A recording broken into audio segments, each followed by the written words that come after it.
Welcome, brave souls, to macabre horror, the realm where shadows dance with malevolence and whispers of the supernatural linger in the air. In tonight's terrifying tale, a horrifying secret is discovered in an abandoned apartment building. I'm not homeless. I have a home. I just don't own it. But it's mine, and I work to keep it. Every city has its fair share of abandoned buildings to squat in. But usually, you got to deal with either cops or terrible neighbours. The Andale high-rise has neither. Police stay away. So do the locals.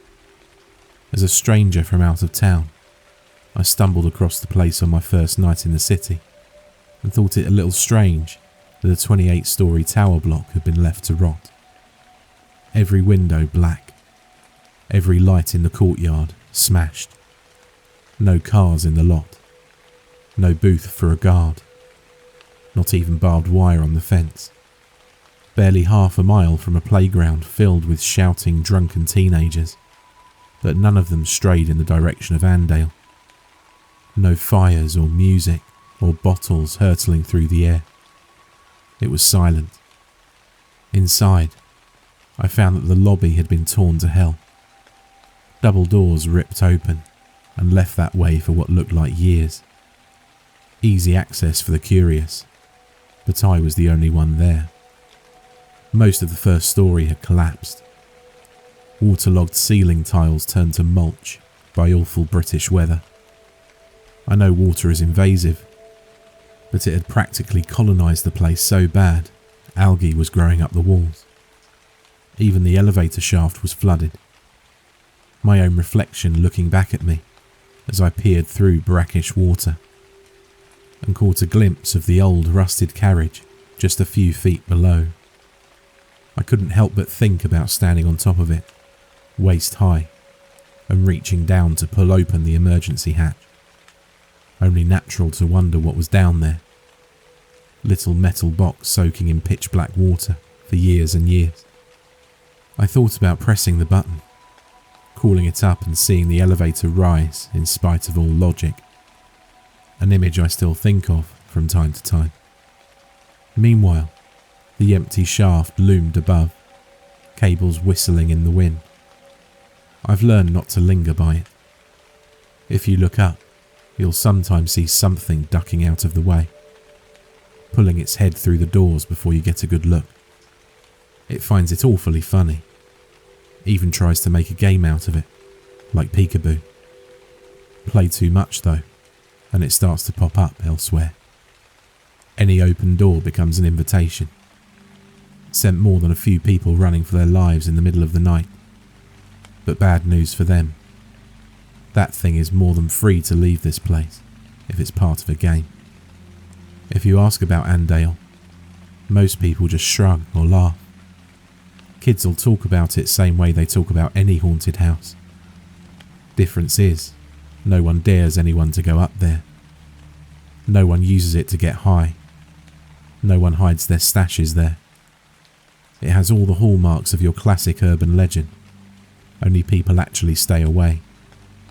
They'll laugh and joke and tell scary stories, but they treat the soil it's on like it houses a radioactive leak. And the council, I'm surprised they haven't knocked it down, but they, out of everyone in the city, have the most to lose by talking about it. They built it in the mid-50s as government housing. Only a lot of the young mothers who moved in there found their children's health taking a turn for the worse. Started with newborns. Babies that wouldn't wake after a peaceful night's sleep. The kind of deaths that got written off as either negligence or abuse.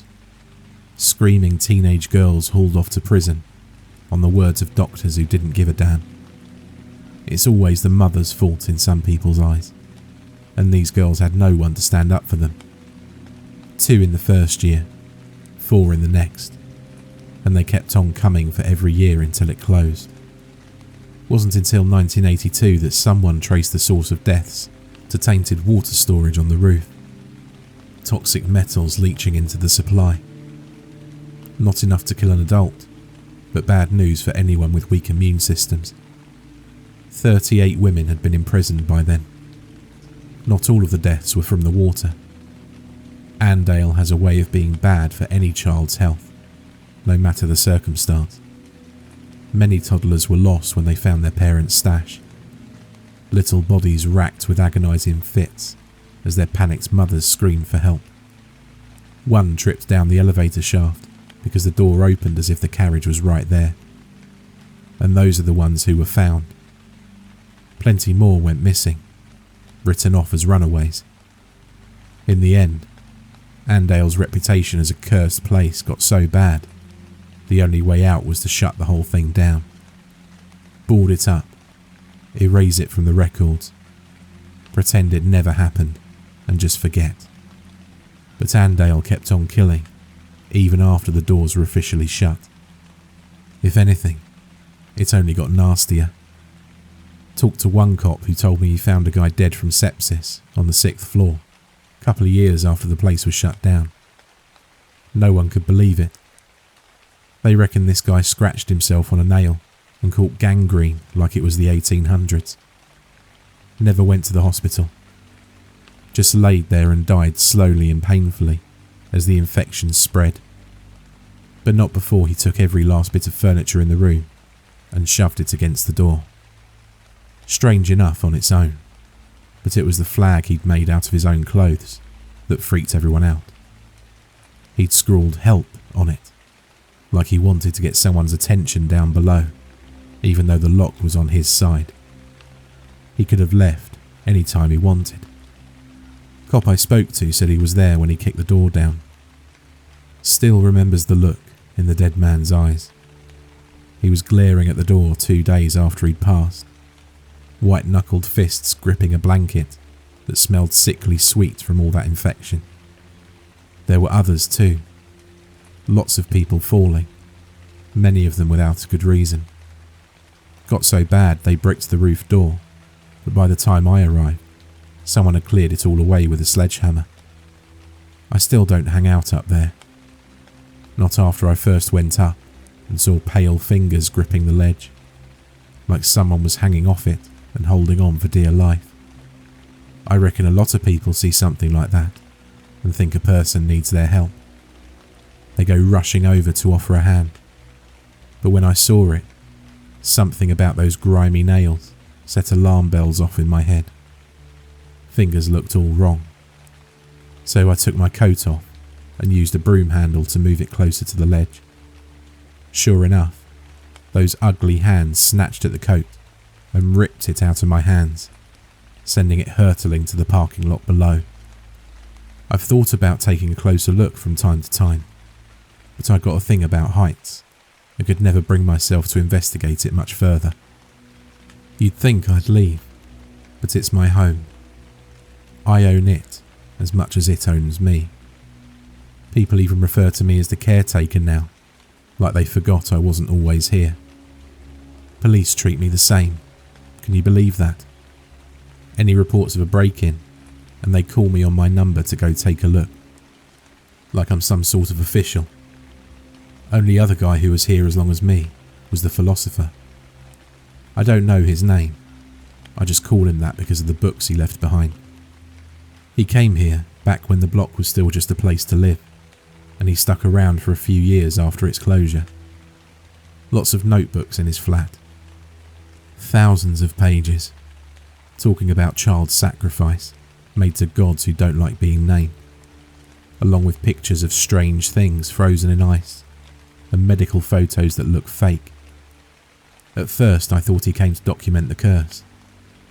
He has dozens of books just recording all the strange things he saw, like birds with too many wings, or milk that turned to clotted blood in the bottle.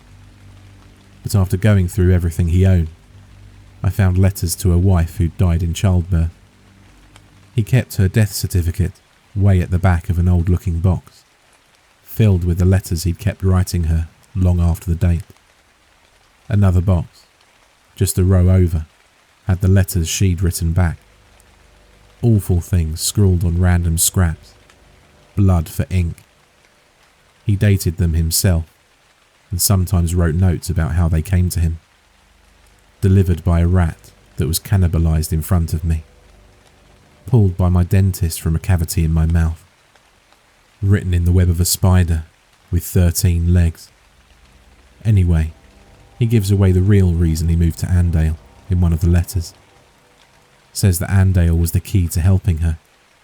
That he was weeks away from figuring out how to open the door. Told his wife he'd bring her back. Told her he knew how. I've never figured out where he went next or what happened to him, but his apartment was locked when I found it, and likely would have stayed that way if the key hadn't turned up in my inside pocket on the first morning. Now, I live in his old place. It's safe in there. He's written things on the wall that keep everything well behaved. Symbols I don't understand, but which are easy to trace, so that's what I do. I go over them every couple of months, and so far, they've kept me safe and sane. Because you do need protection in Andale.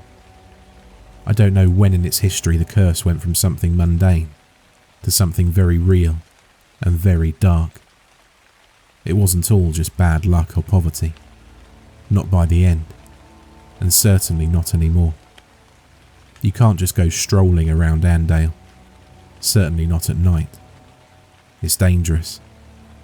For one thing, it attracts a constant rotation of the deeply unwell, who are likely to attack on sight, if you're lucky. They usually turn up dead in the halls come morning, although sometimes it's just bits of them that I come across. Strips of skin floating on the brackish water that floods the basement stairwell, or bloodied fingernails embedded in the ceiling plaster. Weirdest one was a single tooth in a light bulb, bloody gum still attached to the root, the glass all around somehow intact. Many of them come here with business, something a little like the philosophers. Rituals, bargains, things like that. It's not a good idea to interrupt them, or to give them the slightest hint you might be a problem. Every night I lock my door and wait for Andale's business to finish, and come morning, I do a sweep, floor by floor, and clean up whatever's left of the tower block's strange pilgrims. Most of the rituals don't look real to me. In fact, I reckon a lot of people who come here just end up as victims of something or someone else. There are a lot of reasons to stay out of Andale at night, and most of its visitors strike me as a little naive. Most of what I see looks like it got stolen from a bad death metal album. I once found a book called Satanism and Witchcraft in the 21st Century. It's hard to imagine that the secret inner workings of the universe can be found in something with an ISBN number and 3,000 reviews. Of course, not all attempts at exploiting Andale's energy are so hackneyed. I had one guy turn up at my door and pay me $3,000 in cash, just to show him the darkest corner in the building. I wasn't sure what he meant at first. Thought he meant light and shadow. Sort of, he replied when I explained this to him. Darkness like that can be part of it, but I'm looking for a corner. Has to be a right angle or more acute. Ideally more acute. You understand that term, right? He seemed arrogant, and that last sentence confirmed as much. Good-looking guy in his late 20s. Nice suit. Looked like the stereotypical banker. Acted like one too. Plenty of places like that, I said. Lots of funny rooms in Andale. People trying to make the most of limited space. Sometimes the walls meet at tight angles, sure. But I don't know what you mean about dark. There's the basement. It's flooded. Can't think of anywhere darker than that. He bit his lip and hesitated for a second or two, as if he was actually contemplating it. Not a bad suggestion actually, but no. Too difficult to reach. And I don't just mean dark as in the absence of light. I mean dark like under the bed. Dark like that one chip in the wall that leads to a hollow space between the bricks. And as a child you can't help but wonder what lives there. Somewhere that just inexplicably feels like it's not got as much of God's attention on it as everywhere else. I thought about this for a second. His words were vague, but damn if I didn't know what he meant. A corner? I asked. Has to be an acute corner. He nodded. I think I know the place, I said, and he smiled like a real creep. I took him to a flat on the 8th floor. It was run down like everywhere else, but there was still enough of its old furniture lying around. You can pull open random drawers in there and still see the cutlery people once used. There's even an old analog TV on an old stand. You can perch on what's left of the sofa and stare at the TV and get the feeling you knew the people who lived there once. Run your thumb over the dials on the toaster, the handle of the fridge, or the yellowing plastic of a light switch, and feel an aching loss that creeps up on you out of nowhere. Look up, and you'll see that the light fixture has been torn out of the ceiling, like someone had tried swinging from it. Not a big place, by the way. 3 rooms. A bedroom with a double bed all rumpled up. A living room / kitchen. And a tiny little spare room that looked like it once would have been used for storage, or a washing machine maybe, if you were single and childless. A slither of space. A triangle carved out of whatever room was left over when other more important walls had been put up. That sofa I mentioned, the TV, they were all placed so whoever was sat down could always keep an eye on that room and its contents. You see, they'd put a cot inside, and it's still there. Blue-bottle flies circling overhead. You can't see inside the cot, not unless you went in and actually pulled the blankets out, and it's been decades and no one has managed it yet. It's dark behind those old blankets, a heavy shadow that dissuades a closer look, like there's something in there no one needs to see, and it's spent a long time sat there, eating what little light there was. Even with a window in that room, daylight doesn't really filter down. Perfect, the businessman said when he saw it. He gazed around the flat one detail at a time, his head pausing for a moment, and a smile creeping across his face as he laid his eyes on the broken light fixture. And the cot, the sight of it, the flies that still circled above faded Winnie the Pooh blankets. It made the breath catch in his throat. Oh, this is good, he told me. Dark, like under the bed. You've earned that money. I could have had a dozen men sweep this place, and they wouldn't have understood the brief as well as you have. Thank you, I replied, even if that wasn't really how I felt. Quietly, the man sat down and began to unpack his leather satchel. No pentagrams to be found, although he did unpack 7 strange-looking candles. He caught me looking at them and smiled. Homemade, he said, each one shaped by my hands. I'm not a good artist, but it's the effort that counts. Took forever to rend the wax. Of course, that was the easy part. The hard part was getting the fat to make it. Did you know there can be a surprisingly high level of security around a hospital's medical waste department? I didn't, I replied, as he took out some flimsy bits of wood and a few small nails. He oh so carefully began to nail the splinters of wood together into what looked like random shapes. Oh well, he sighed after a few quiet moments, his fingers nimbly gripping the tiny hammer as he tapped away. Already he'd put together at least 6 of the strange little wooden polygons, and with each new one I felt a strange sensation. Would you like to stay and watch? He asked. Absolutely not, I answered. He stopped tapping and smiled once more. Oh, you're clever, he said. That's the correct answer, by the way. And if I'm to respect it, I should inform you that now is the safest time to leave. I made my way to the exit, just as he lit the first candles, but not before I looked towards the cot one last time. I was surprised to see a hollow blackness, that extended beyond the doorway, like a curtain had been draped across it, only there was a depth to it that drew the eye. The businessman paid it no attention, but after a few more seconds he eventually looked up at me, expectantly. "Can I ask what it is you want?" I said. "Everyone who comes here, I don't get the sense it ever works out for them." "I'm looking for a new kind of afterlife," he replied. "Do you need one?" "We all need one," he said with a wry smile. "But only those of us willing to take a few risks will get a better deal. Everyone else," he grimaced, "it's worth the bother. But look who I'm speaking to." He looked to the darkness that envelops the doorway.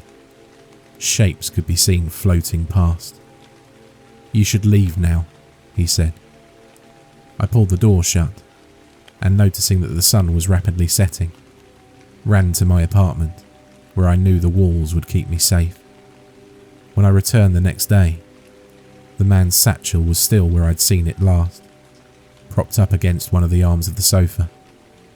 The candles had burned down to the very end of the wicks, and left a lingering smell that's still there all these years later. And of the man himself, well, in the room with the cot, which still had blue bottle flies orbiting overhead, there's now a shadow burned into the wall.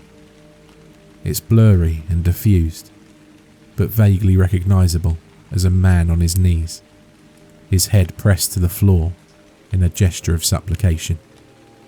I've known it to occasionally move, to turn its head and look towards me, at which point my temples throb, my ears pop, and a darkness begins to encroach upon the edges of my vision.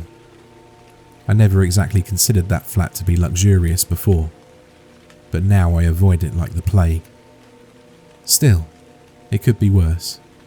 Not every ritual ends so cleanly, and at times I've had to personally intervene, something I hate so bitterly. If people want to go poking around in the universe's undercarriage, that's their business. It's one thing if I've got to sweep what's left of them up afterwards, but at least that's a one and done job. Sometimes it isn't so clean. One guy turned up and told me he'd be a new resident, my neighbour, and we get to know each other. A bumbling old man with an upper-class accent and the look of a professor who was down on his luck. He set up in the room next to mine, and no matter how little I spoke to him, he never really got the hint and kept trying to act like a good friend. A few times I did initiate conversation. It was to tell him the place he'd chosen didn't have much in the way of protection. He pointed to some funny little rashes and told me they were his protection. Over the next few weeks, I'd bump into him from time to time, always on his hands and knees, scraping some dank corner or mouldy pile of bumpy growths. He collected fungi, told me on the first day, and I'd often see him wiping his samples onto petri dishes that he whispered quiet words to whenever he thought I wasn't around. I don't think he was sane, but he probably wasn't completely balmy, because he lived long enough to get a sense of Andale, and only came out in the day. Meanwhile, his apartment filled up with a growing collection of chittering terrariums and pickle jars, their specimens hidden by murky fluids. All over, he planted and cultivated strange mushrooms and moulds, encouraged them to soak up the darkness of Andale, and set them to grow in the rife conditions he'd cultivated. Towards the end, his living room had mushrooms growing out of the walls, plaster crumbling beneath microbial armies until there was only concrete and rebar, and even then mould continued to grow and thrive. A few times I peered in and found him feeding meat to the frilly growths that exploded out of the old furniture. During this time, the symbols on our shared wall would often grow hot, and I found myself having to replace them on a nearly daily basis as he tinkered away on the other side. I asked him once or twice to tone it down. "This is important work," he growled, an unseen darkness creeping into his voice. "I'm not some dirty crackhead trying to summon the Baphomet. I'm not looking to get high. This is science. Progress. That is what I'm working towards. Well, your progress is trying to eat its way into my flat. Can you ask it to stop? He stopped, froze in mid-gesture like I'd said something either profoundly stupid or insightful, or likely a bit of both. He looked at the rashes on his arms that had by now started to sprout some of their own strange fruit. When he finally spoke again, it was sly, like a lecherous old man prepositioning a nurse. "This fungi," he said. "They had samples of it in the university for 30 years. Can you imagine? They never even realised what they had until I found it and unlocked its potential. Now I've finally found the source, and I can do things no one else thought possible. This entire time, my thesis had depended on the idea that the fungus has a capacity for information processing way beyond anything we've considered before. And your idea is a good one, you know. Asking it might just be an option." He scuttled off without another word, and for the next few days he set about the building like a furious little honeybee in spring, poking and prodding, setting up trap after trap, and cleaning them vigorously of any rats or mice he caught. When I did my morning sweeps, I'd find him hovering over Andale's latest victims, scraping what was left of them into transparent bags for his own purposes. "Don't mind me," he'd mutter. "It's worthless to you, but these poor souls could help me achieve great things." This persisted for another month. He no longer scraped mould or mushrooms off old apartments.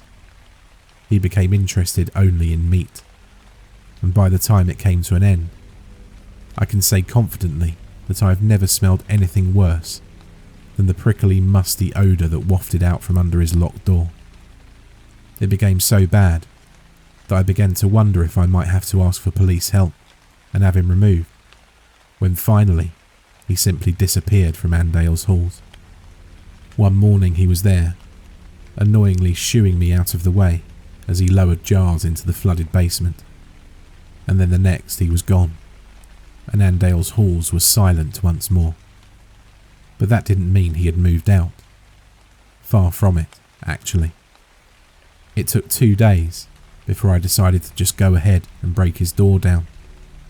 I kicked at it with a short, sharp blow, only to find my leg immediately disappeared through wood that had the texture of sodden cardboard. I freed my foot and tried a different tactic, grabbing the handle and pulling so hard it simply popped right out of the rancid wooden frame. Free to move, the door swung open with an eerie creak, and fetid air, hot and damp, blew out of the room. Inside, I found that the man's specimens had gone wild. Terrariums had shattered, their contents spilling outwards. Frogs as large as footballs glared at me from behind furry fronds, and insects with human eyes scuttled away before the amphibians could snatch them up. In one corner, rats had built a hive out of old cardboard, their backs covered with fungal growths that resembled human fingers and other appendages. In another corner, something that looked a little like a black rubber sheet slapped furiously at passing vermin, and it took me a few seconds to realise it was a slime mould. When it finally caught something, it dragged the strange creature squealing into the dark corner where it grew, and constricted around its meal like a fist. I stared at it horrified, until one by one, black orbs unveiled itself from within the strange mass, and I realised it had eyes to stare right back at me. It was a cacophony of god-awful terror, so gripping it kept me from hearing the muffled noise of a human struggling to speak. Eventually it did reach my ears, and I used my torch to light up the far wall without actually having to step inside it. I found the scientist half grown into the wall. Algae and moss coated him head to toe, so that he was no longer recognisable, but I had to assume it could be no one else. Wide eyes glared at me with terror and pain as nasty little critters nibbled away at what was left of his shins. Meanwhile, Strange tendrils probed at his ears and head, never resting for a moment. He kept trying to speak, but the algal growths kept driving their way into his mouth, until one by one, they pushed too far and something snapped. His eyes went wider still, his squeals became hysterical, and his jaw slowly slid further down his chest until it hit the floor with a sodden thump. "Finally made contact?" I asked. An awful idea if I've ever heard one. What would a mushroom have to say even in the best of circumstances, let alone one that was grown in the ruins of Andale? I can only assume you never got around to telling it to stay off my wall, did you? No, you probably had your own reason, and that's what took priority. That made me wonder what it was he'd asked for. As the thought entered my head, I took a quick look around and tried to see if anything particular stood out to me. Something was growing on the sofa that looked strangely human-shaped. It might have been my imagination, but in the dark, it seemed to turn towards me. Meanwhile, the scientist continued to shiver in agony, his eyes focused on me and begging for help. "I'll see what I can do," I said, before slamming the door. Something about that strange pile on the sofa had deeply unsettled me. I put the word out, asked for a gun, but got a crossbow instead a few days later. A nervous-looking 16-year-old boy ferried it to my door. I was surprised he'd entered the building, but who knows who'd ordered him to do so. I've acquired a strange sort of respect amongst the locals, and it comes in handy. This boy looked like he would have stamped on my head and robbed me blind any other day, but when he spoke to me, he did so with more respect than I ever imagined I deserved. I thanked him, took the crossbow, spent an afternoon practicing with it, and then used it to kill the scientist the next morning.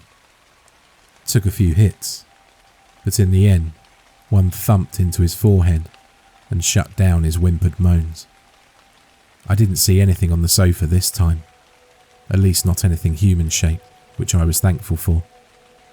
After that, it was a simple case of calling the police, and beginning a long chain of events that ended with half a dozen men in hazmat suits, spraying the room with noxious chemicals. For a while there, I'd been worried that they'd find a corpse and ask questions, but by the time anyone actually entered the room, there was nothing left of the scientist, save a splotch on the floor. I never did figure out exactly what he was after, although it's not uncommon for my morning sweep to turn up a body, or part of, covered in fungal growths. And I've been known to occasionally catch glimpses of a strange person lowering themselves into the floodwater of the elevator shaft. Of course, I might just be making connections that aren't really there. All sorts of things live in that water. The entire level is flooded, and if something was down there, it had had free reign over quite a large space. It's a strange world down there. I should know, on account of one visitor who gave me a very bad time. I'll call him the Fisherman, since he came to Andale because of the flooded basement. Saw a photo that had been circulating around for a while now, if you know where to look. God knows who took it and how, but it shows the flooded stairwell leading to the basement, and beneath the brackish surface is a hand that's all out of proportion. Fingers splayed with perfect symmetry like a starfish. It's reaching up out of the depths and resting gently on the third step below the water. When I first met him, he was sitting happily with his feet over the edge of the flooded shaft, water up to his knees, with a rod and line set up beside him. It was quite a surprise at first, seeing him there with a little fly fishing hat. A chubby but healthy looking man in his 40s, with an egg mayo sandwich in one hand and a phone playing games in the other. I called out to him as I approached, because in my experience, startling someone in Andale is bad for your health, no matter how sane the visitor appears. He looked up when I caught his attention and smiled amiably. "Hello," he waved with his sandwich. "You're the caretaker?" "Yes, I am," I answered. "And you are?" Just a tourist, he smiled. Care to join me? The sun had only risen moments ago. You weren't here when it was dark, were you? I asked with more than a little suspicion. Oh no, you've only just caught me. Been here barely 10 minutes before you showed up. I was told you'd be willing to help in exchange for a small fee. What sort of help? I asked. Oh, just give me a nudge if any of the lines start moving, he said, while pointing to a rod he'd set up beside the basement stairs. The door was propped open, and the line led down into the darkness below, water gently lapping just out of sight. Another line had been set up in a corner of the lobby, where the floor had been torn away, revealing a hole straight down into the basement. I can't keep an eye on them all at once, you see. I have bells ready, but, well, 2 heads are better than 1. What is it exactly you're hoping to catch down there? I asked. Are you familiar with the primordial ocean? He said.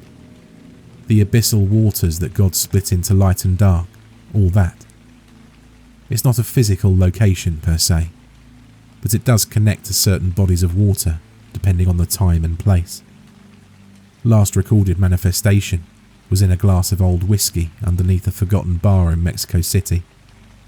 Some poor fellow knocked it over and didn't notice until the following day when half the bar was suddenly underwater. Quickly rectified, but some of the things swimming in that water were something else, and all from the bottom of a glass no wider than my wrist. Imagine what we can do with this, he said, while gesturing at water by his feet. You think there could be fish alive down there? I asked. At least, he replied. I'd be willing to pay for any reliable information, of course. Do you have any idea what might be down there? Not really, I shrugged, but I'd guess it wants to be left alone. Yes, you might be right there, he said, while looking at his other rods. I didn't exactly put down any old lure, you know. He reached into his pocket and took out a strange tuft of fur and ivory, holding it up for me to squint at. A tooth from a man who drowned in the sea. A drone collected it off a shipwreck near the Norwegian coast. The fur is actually red algae that was found growing on his bones. I have plenty of these, and, well, other things that might appeal to what's on the other side. My research was thorough and expensive. Come on, take a seat. Flat fee, 1,000. Just sit here until the sun starts to set. I just have to sit, I asked, and let me know if you hear or see anything. I groaned and sat beside him, folding my legs instead of letting them dangle in the water below. Despite my reticence, we stayed like that for several hours. He'd brought lots of food, good homemade stuff, along with plenty of cold beer. We sat there and spoke very little, but we did eat and drink a tremendous amount. Not the kind of thing I do normally, but I was being paid to be there, and I didn't really have anywhere else to be. It was, all in told, a very pleasant afternoon, until I fell asleep. When I awoke, it was with a terrible gasp. My chest was tight, like something had been sitting on it, and judging from the terrible giggling and scampering feet I heard running off into the darkness, it might not have been just a feeling. Already panic was setting in, as my eyes darted to the open doors and saw that the moon was out and had been for hours. I fumbled for my torch, and turning it on saw there was no sign of the fisherman. All his stuff had been left behind, yet all that remained of him was his hat that still floated on the water. Even as I watched, a smooth, glistening shape curled beneath the water and plucked it off the surface. I recoiled and crawled away from it as fast as I could. This was bad. I knew deep in my heart I'd never been as at risk as I was in that moment. The open doors that led outside were tempting, but just beside them were the stairs that led downwards, and I swore I could hear something approaching. I couldn't help but picture the fungal man I'd seen in the scientist's flat. Then again, that basement was huge, and who knows what lay down there. I decided to go for the stairs. The entire time my heart was in my chest. I'd never been caught outside my room at night, not since my first night when I'd slept in the lobby with my coat pulled over me. You don't get lucky twice, not with Andale, so I knew I had to be careful. I had to be quiet. My only hope was to go unnoticed.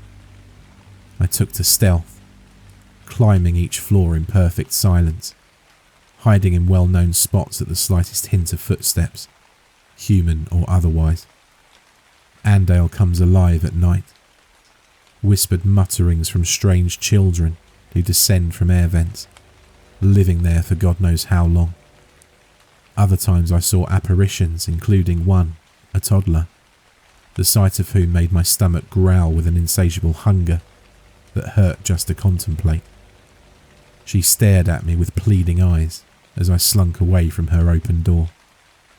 I might have been tempted to help her, were it not for the sight of the moon peering through her translucent image.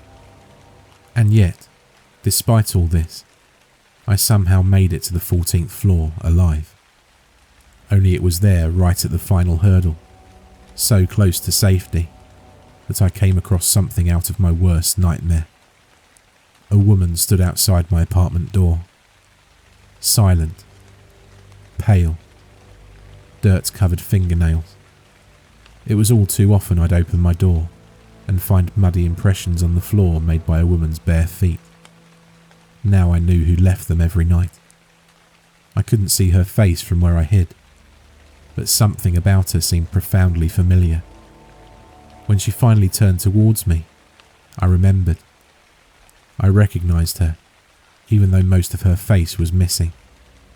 It was the philosopher's wife. He had succeeded, it seemed, but I couldn't imagine at what god-awful price, because the woman who stared at me had clearly weathered some years in the grave. It was only the poor lighting and her long hair that covered up just how bad a state she was in. A lipless grin stared back at me below sunken cheekbones and hollow eye sockets. And yet, I could tell that in another life she had been beautiful, which only made the sight all the more gut-wrenching. "My darling," she whispered, and there was something about her voice that I found hard to stay sane in the face of. I don't know why. Over a decade in that place, and I'd borne witness to living nightmares. But it was this walking corpse that pushed me to my limits.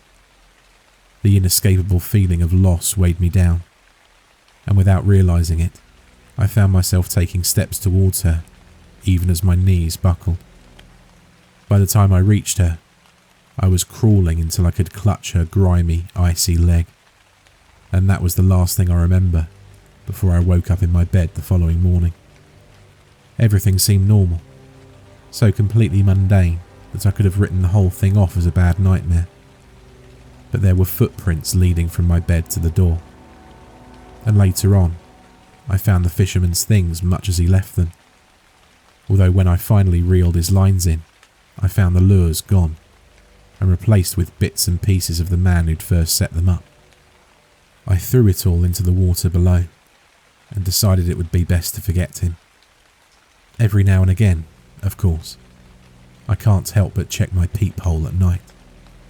I never did before that, but now I do. I see her every single time. She looks sad. Hurts me to think of her out there. It ought to be terrifying, but it's more like someone's ripped out my stomach and heart and let all my insides fall out the bottom. Each time I see her, I wonder what exactly was it he did to bring her back. He leaves only one hint. A final letter, I think. It's not like he dated them. In it, he says he would give everything to have her in his arms once more. Not only his life, but everything he's already lived. Every sunset, every good dream, every nightmare, every victory, every loss, every little memory that makes him who he is. He'd give it all just to save her. Sometimes I wonder about him, figuring we'd probably be about the same age. I'd like to think back and imagine what it would have been like for the two of us to meet as young men. But for some reason, whenever I try to remember what my life was like before I came to this city, before I woke up with that coat pulled over me, well, I don't know. It's just hard, that's all. It's almost like there's nothing there. Like something reached in and took all the years away. I guess it's just one of those things I'm better off not dwelling on.